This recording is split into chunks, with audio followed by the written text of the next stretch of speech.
question bi nan le métier bi mel pour répondre à toutes ces questions danañ si ànd ak li nga xam ne moom mooy groupe Sénécartour Sénécartour ñu xam ko sur location voiture mais aussi Sénécartour ñu xam ko si li nga xam ne moom mooy transporter ñi di présidents yi les ambassadeurs mais surtout les élites. Au métier du transport, comment ça se passe vers la qualification sera au cœur du métier aujourd'hui. Dinañ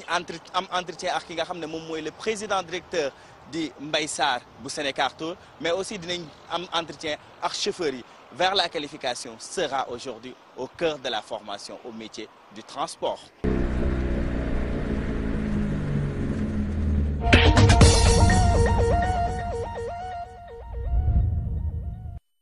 Alors métier wu transport su ko jëlee globalement mooy service la bu ñuy offrir usagers yi pour permettre leen ñuy déplacer wu parce que ñëpp xam nañ ni nit dafay bouger tout le temps maanaam dafay jóge ci bërëb dem ci beneen bërëb pour doxi ay yitte moo xam nag yitte bu mën a doon donc la personne elle est tout le temps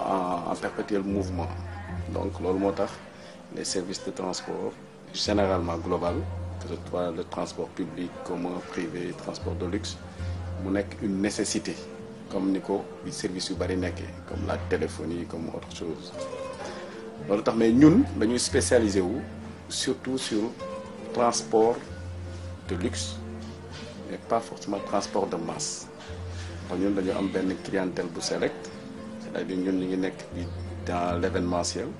comme grande conférence yi am Sénégal colloque international yi séminaire yi ak réunion yenn structure yu mag yi institution yu mag yi comme ay POAD BCEAO CEDEAO Union africaine et tout ñun dañuy spécialisé surtout sur catégorie transport boobu parce que c'est un transport délicat qui nécessite de la rigueur du sérieux du professionnalisme et de l'expertise maîtrise parce que transporter un président de la République, transporter un président d'une grande institution, transporter un président d'une grande banque, transporter un ambassadeur, dafa bari lu mu àndal donc moo tax ñun dans le transport on fait du transport mais dans le transport de global. bi ñuy door a démarrer 87 damaa tëboon boobu tuddul Sénécartour dama rek tuddee ko Saare Frère mais bi ñu doxee ba 89 jàll ci francophonie bi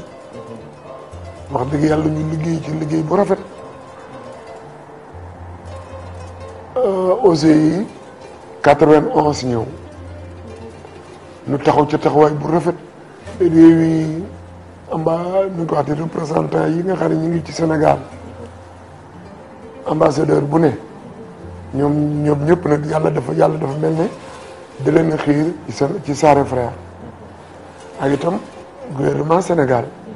booba noo fi jëkk a taxawal société boo xam ne 100% nationalité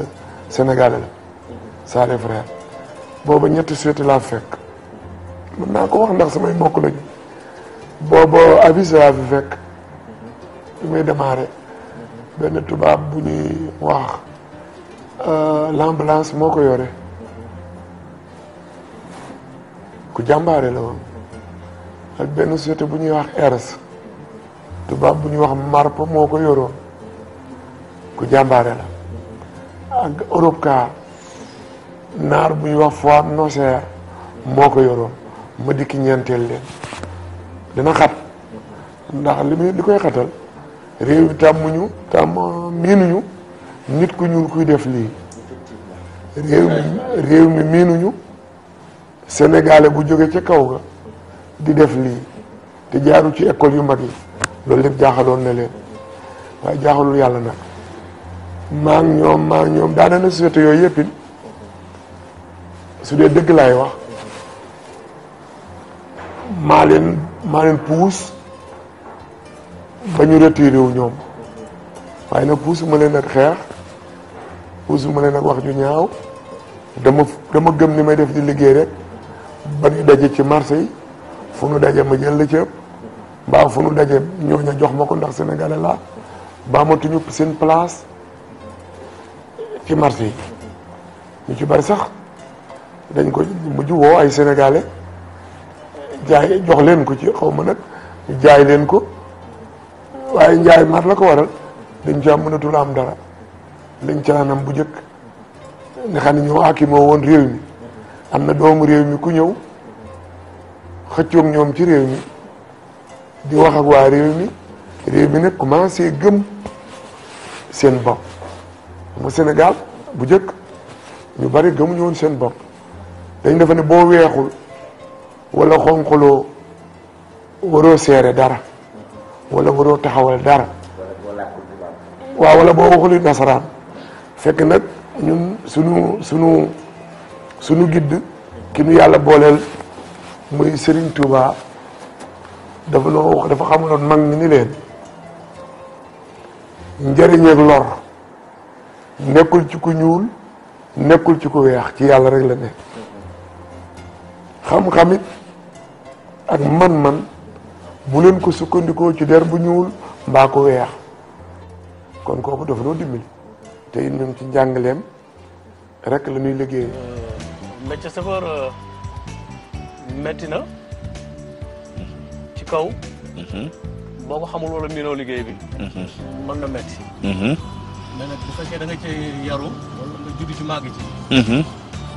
dafay nekk passion c'est-à-dire bëgg-bëgg amul lay doon boo xam ne day dem ba benn moment dootoo yëg métti bi. ndax sa bëgg-bëgg la yaa ko tànn keneen ku ne mu ngi def leneen yow nga seet. bi nga xam ne yaakaar nga ne boo ko defee war nga ci mën a. génn am ci loo teralee sa njaboot teral si ñeneen. donc booy xool foofu métti bi dootu la am. mais métti na parce que dafa am ñeneen ñi ci dugg ñoo xam ne mën nañ leen bañ a wooyee ay dawalkat lañ mais duñu ay chauffeur. donc bu erreur bi amee. yéen ñëpp dañ leen di boole dugal leen ci même analyse bi. voilà boobu métti am foofu lay am parce que da ngay xëy. de 8h à 0h wala 23h. di jéem a def toujours lu rafet. nga gis ku ñëw. ci benn espace su 10 minutes mu def ci loo xam ne dootoo bëgg a nekk chauffeur métti bi foofu la nekk.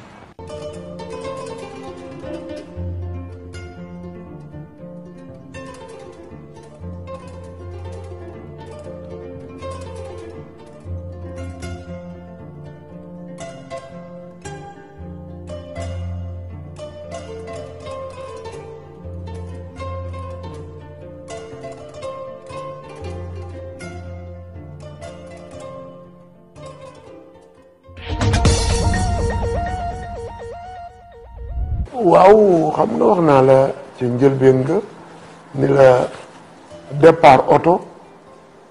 fin oto la déparé ci laa nekk ba léegi génn gu ma oto lu nit di wax ci àdduna ci Sénégal te waxuloo ci transport mën naa caa maandu ndax du sama xam-xam te bu nu soree du ma mën a jàll waaye ci transport fu la neex nga jànge ko fa nag école bu la neex génneel ci monde bi soo waxee ci transport dinaa ci bokk su la neexee nag nga gëm li ñu la jàngal nga weddi li ma xam ndax jaaruma ci école yooyu waaye bu nu doxee tuuti nga xam ni xam naa ci dara ndax bi may ñëw fii wax naa la 81 bi may ñëw ay maîtrisard laa fi fekk maîtrisard yéen tubaab defe naa ni njàng mu kawe la kawe na defe naa ni de ci njàng yi bac plus 5 defe naa ni am nañu yorum réew sax amuñu ko kon ñooñu war nañu am xam-xam ci nasaraan bi ma ñëwee ma dajeeg ñoom mais gouvernement bi moo leen doon financé ñii mu jox leen ay taxi ñii mu jox leen ay car rapide ñii mu jox leen ay boulangerie waaw booba la mais booba la ñu doon wuy transport ñoom ñëpp nag samay xarit la ñu woon contre ma ci kenn su ma ne cëpp dugg seen biir danaa leen jaaxal xam naa ne daal daañu karawaatu daañu yor saak bu rafet daañu yor stylo ak seen feuille di bind rek mën leen transport lu lii rek waaye nag boobaa ñu ma xeeb lañu dañ maa xeeb lool ñoo ma xeeba xam nga nit ku jàng dafay xeeb intellectuels yi dañuy xeeb nit ku jóge ca daara ja wala ku jóge ca kaw ka. Sénécar Tour d'ailleurs ci sélection bi du ñu sélectionné ku mënul dawal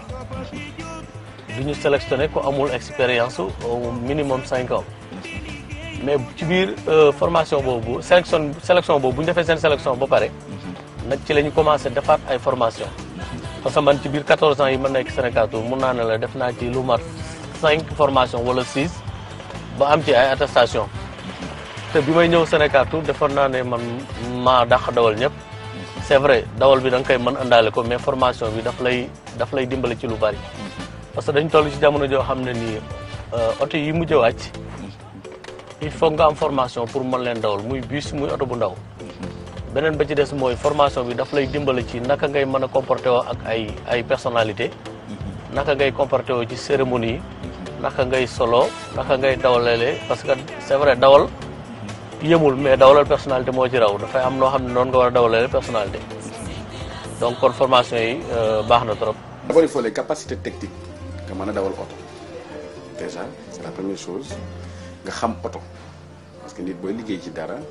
pour li ngay liggéeyee comme caméra bi il faut nga maîtriser caméra bi utiliser cette voie beneen bi mooy ñun dans le cadre de notre secteur chauffeur bi du nekk conducteur kese dafay nekk à la limite un agent commercial il représente la société hors du périmètre donc moom mooy nekk le directeur commercial su nekkee avec le client bi muy transporté et ça requiert compétence technique bi ma waxoon déjà il faut mu am aussi le relationnel parce que il faut mu am attitude boo xam ne dafay orienté vers la gestion de la relation client xam day mën a communiquer ak le client mën ko orienter mën ko yóbbu fi mu bëgg a dem il faut que aussi mu maîtriser la ville et le territoire national et même hors du Sénégal parce que ñun suñuy clients yi ñuy liggéeyal on va partout dañuy dem Burkina dañuy dem Ghana dem nañ fi Sierra Leone dañuy dem mën nañ fi dem ba Côte d'Ivoire partout ak ay oto tout dépend de la demande du client fan la bëgg a dem ñun on lui trouve la solution tant que oto mu ngi fay mën a dem rek ñun dañ fay dem donc le chauffeur doit être le conducteur doit être irréprochable et d'une exemplarité sans pareil parce que du n'importe qui ngay transporter. Sénécartour am nañu type de véhicule yëpp am nañu type de véhicule yëpp am nañu véhicule luxe américain japonais français tous les grandes marques am nañu ko mais nag comme ci li nga wax chauffeur yi ñuy sélectionné il faut nga nekk polyvalent c'est-à-dire da ngay mën dawal bus di mën dawal van 35 places ba ci berline donc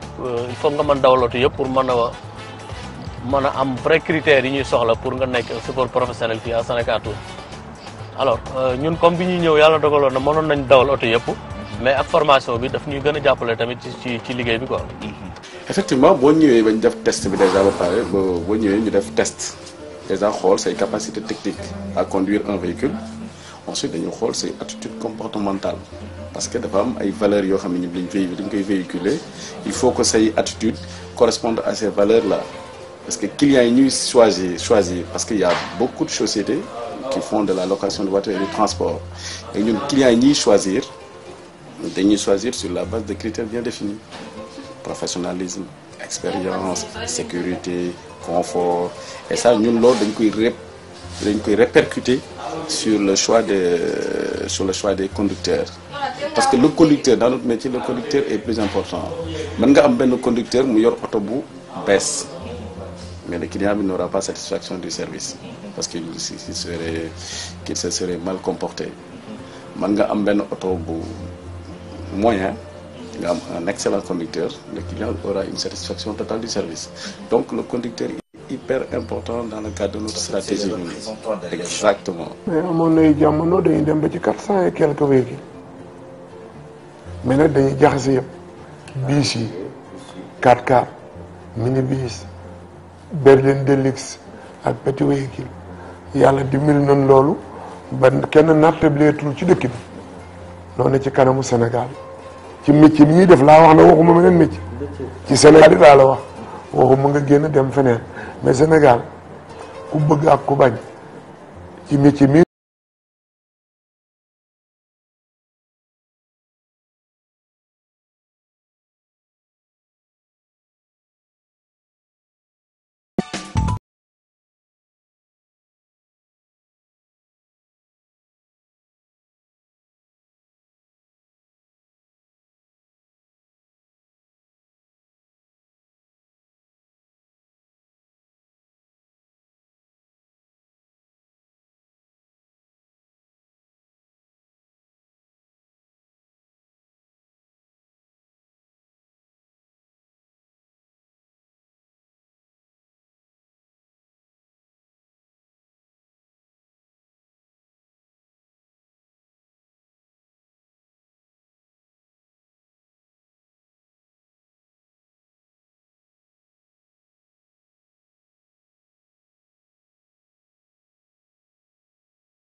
Effectivement, c'est ça, hein, parce que nous, au niveau des... En fait, pour chaque type de client, on a un bon chauffeur, un conducteur adapté. Pour chaque type de client. Comme on a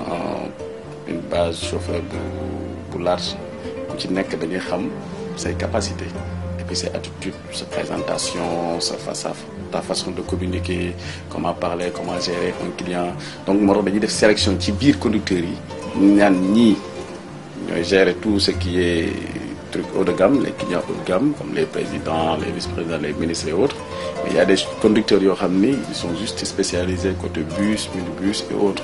Et il y a des conducteurs comme moi, mais ils pick-up, des trucs terrain, comme les enquêtes, des petits terrains, ils sont forts. Et ça, c'est dans la catégorie de conducteurs que nous avons dans la maison. Et puis maintenant, le choix se fera en fonction du client qu'on a. Sans la discipline, nous avons dara ci aduna. Mais chauffeur def ci raw parce que personnalité bi gëna mag tay ci aduna fu mu jëm di yob bopam chauffeur koy yob donc kon ko ëpp personnalité chauffeur ci aduna amul mais yan façon chauffeur parce que bu fekkee ne da ngay ñëw yëpp par exemple mën naa wax sa mbokk yi def transport xasuma leen mais ñu gën a defaraat seen ay toogaay parce que jël benn bus yëpp 70 personnes war a dem Tamba wala nga war a dem Kaolack Touba wala kilomètres yu ëpp yooyu sans nga respecter ñi nekk ci oto bi sa ay moromu papa ngi sa ay moromu yaay ngi mais su discipline bi amee rek loo bëgg ci oto mun nga ko am su discipline amee loo bëgg ci oto mun nga ko am mais soo amul discipline da ngay sonn rek mais duñ dem fenn kon nañu yaraat suñu bopp chauffeur yi gën a yaraat seen bopp ba pare di nangu di def formation et puis ñu wàññi xol yu xat yi tuuti parce que accident yu bëri mun naa ne la 90 yi ci bëri ci ñett rek lay mën nekk indiscipline wala oto bu bon wala tali bu bon mais tali bi mën na bon oto bi bon yow chauffeur bi nga am discipline gérer ko ba doo ci am dara loo naxadi kon discipline bi moom moo war ñëpp et puis di jéem a fexe yor un bon comportement chauffeur da nga war di solu xam fi ngay teg sa tànk parce que dawalal kilifa tamit yombul il faut nga discret mais il faut nga am comportement bu baax correct da nga war a correct chauffeur pour man da nga war a correct waaw loolu daal maa ngi koy dénk sama mbokk chauffeur yi di leen wax ñu gën a yaraat suñu bopp bu baax a baax rek. D'abord le marché est vaste hein, et puis il y a toujours du potentiel boo xam ne ba léegi peut-être exploité guñ ko mais autre chose c'est que les mots du marché c'est que il y a pas de réglementation carrément comme tu l'as dit n'importe qui peut se lever un jour qu'il a un garage chez lui il peut ouvrir mettre une table deux tables et dire qu'il fait de la location comme ça et il y a des gens qui vont là-bas mais l'avantage c'est que nous par exemple nous on travaille beaucoup plus avec les grandes institutions, les sociétés, les ambassades, l'administration publique, l'État et les ONG. Et ces structures-là, ils nous font confiance sur la base d'abord de notre crédibilité, de notre image, de notre réputation, de peut-être notre capacité à répondre à leurs demandes à tout moment. Et puis la sécurité derrière et l'assistance qu'on peut leur apporter à tout moment. C'est que vous ne pourrez pas trouver dans les sociétés clandestines. 87 laa ko bi novembre 87 ci laa démarré 3 oto yooyu ci laa démarré ak taxi yi nga xam ne amoon nañu état man nangu ko ci chauffeur yi pendu ko loolu daal mooy sabab ba léegi mosuma wàcc yoon wi nag parce que xamoon naa ne ndaw su gëmee boppam te jub fu mu mënta yegg amul.